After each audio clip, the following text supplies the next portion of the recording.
వైశంపాయనుడు జనమేజయునకు చెప్తున్నాడు. రాజా, సుశర్మ తన పూర్వ వైరానికి బదులు తీర్చుకునేందుకు త్రిగర్త దేశంలోని రథకులందరినీ పదాతి దళాన్ని తీసుకుని కృష్ణపక్ష సప్తమి నాడు విరాటుని గోవులను అపహరించడానికి అగ్నికోణం వైపు నుండి దాడి చేశాడు. ఆ మరుసటి రోజు కౌరవులందరూ కలిసి రెండవ వైపు నుండి వెళ్లి విరాటుని యొక్క 1000 గోవులను పట్టుకున్నారు. ఇప్పుడు మారువేషాలలో ఉన్న పాండవులకు 13వ సంవత్సరం చక్కని రీతిలో పూర్తి అయిపోయింది. ఈ సమయంలోనే సుశర్మ దాడి చేసి విరాట్ రాజు యొక్క అనేక గోవులను బంధించాడు. ఇది చూచి రాజుగారి ప్రధాన గోపాలకుడు చాలా వేగంగా నగరానికి వచ్చి రథం నుండి దూకి రాజసభను చేరుకుని రాజుకు ప్రణమిల్లి, మహారాజా, త్రిగర్త దేశ యోధులు మమ్మల్ని యుద్ధంలో ఓడించి మీ 1,00,000 గోవులను తీసుకుని వెళ్లిపోతున్నారు. మీరు వాటిని విడిపించే ప్రయత్నం చేయండి. అలా చేయకుంటే మీ గోధనం చాలా దూరం వెళ్లిపోతుంది అని చెప్పాడు.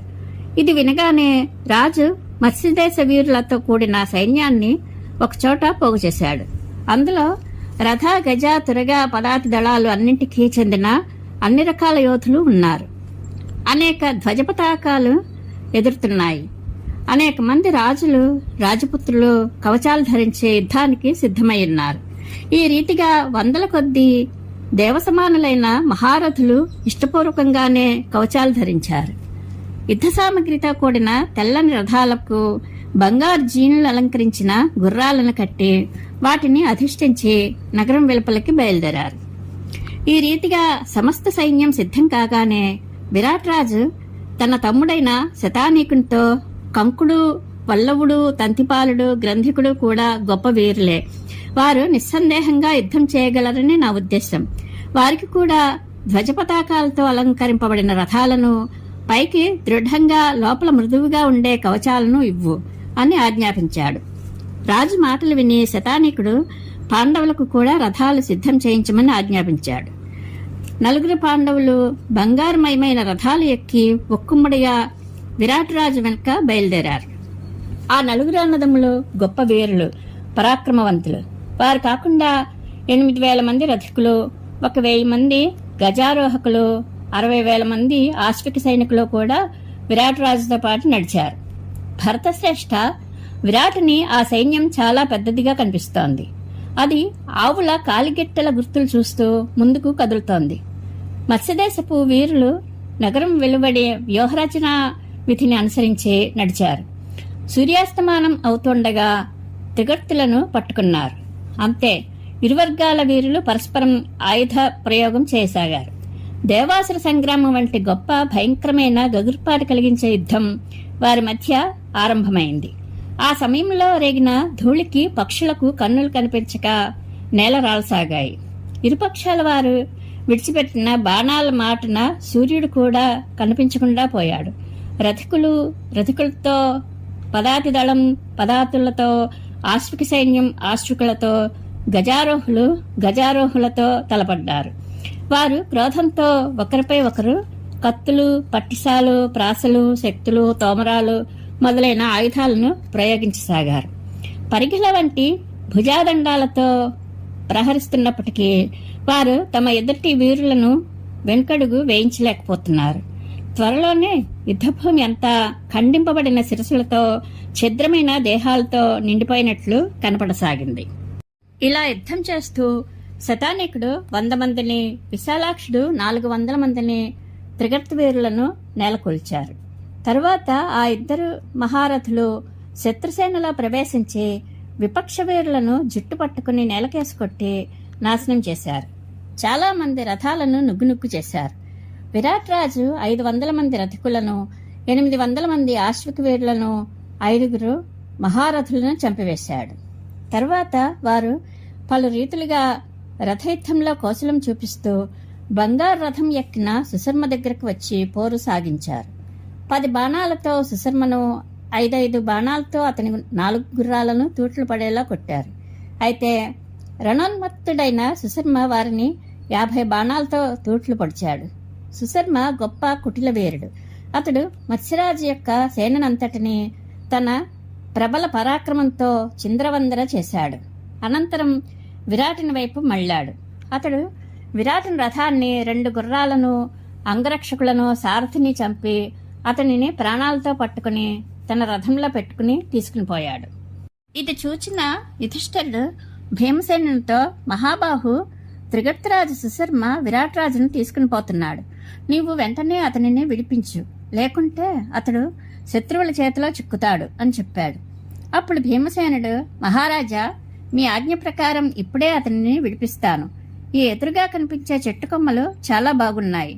ఇవి గదలలాగే అనిపిస్తున్నాయి. ఇవి పెరికి వీటి ద్వారా శత్రువులను చెల్లాచెదరు చేస్తాను అన్నాడు. యుధిష్ఠిరుడు, భీమా, అటువంటి సాహస కార్యం చేయకు. ఈ చెట్లను అలా ఉండని.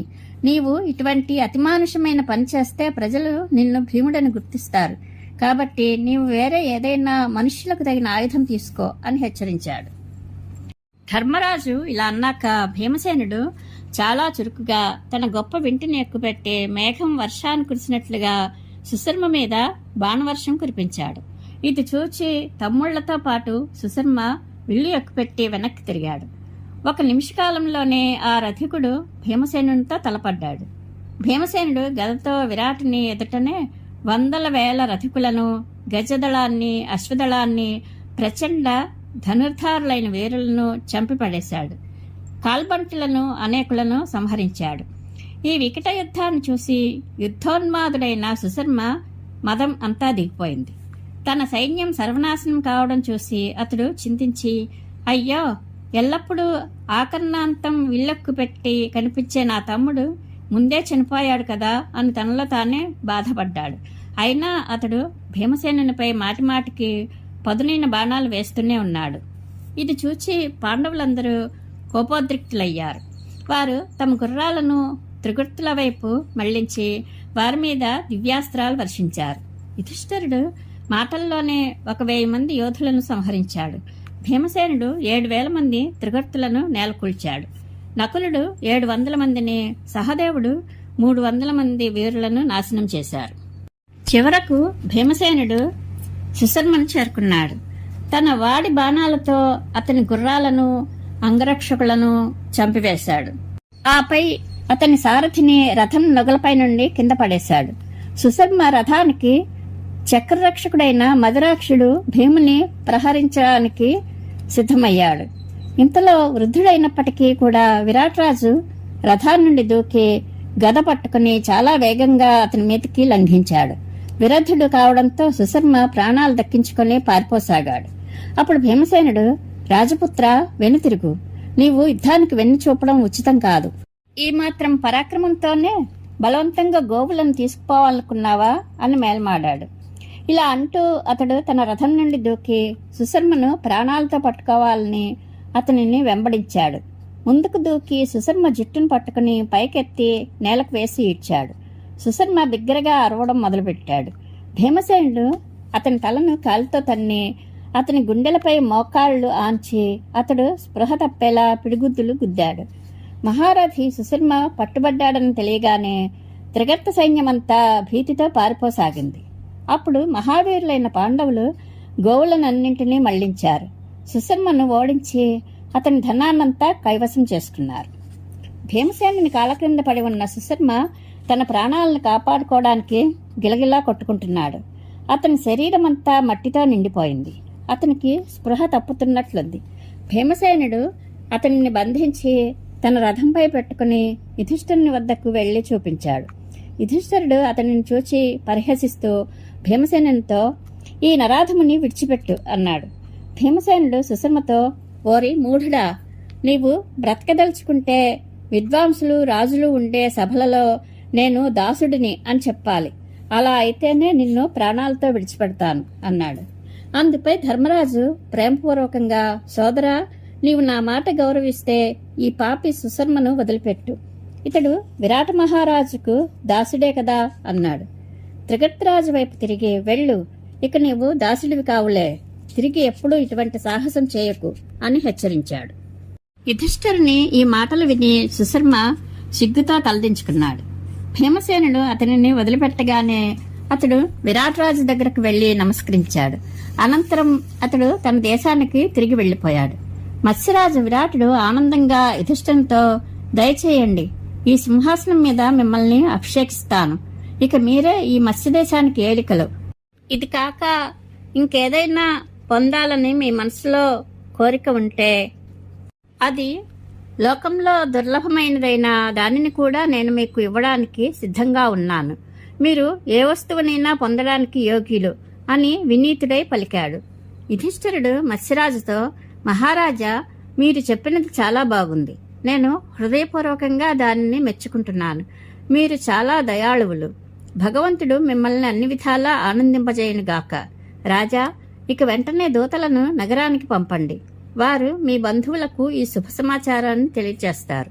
నగరంలో మీ విజయాన్ని చాటింపు వేస్తారు అన్నాడు. అప్పుడు రాజు దూతలను పిలిచి, మీరు నగరానికి వెళ్లి నా విజయాన్ని గూర్చి తెలియచేయండి అని ఆజ్ఞాపించాడు. మత్స్యరాజు యొక్క ఆజ్ఞను శిరసావహించి దూతలు చాలా సంతోషంగా నగరానికి బయలుదేరి రాత్రి అంతా ప్రయాణించి తెల్లవారేసరికి నగర సమీపానికి చేరి విజయవార్తను వినిపించారు.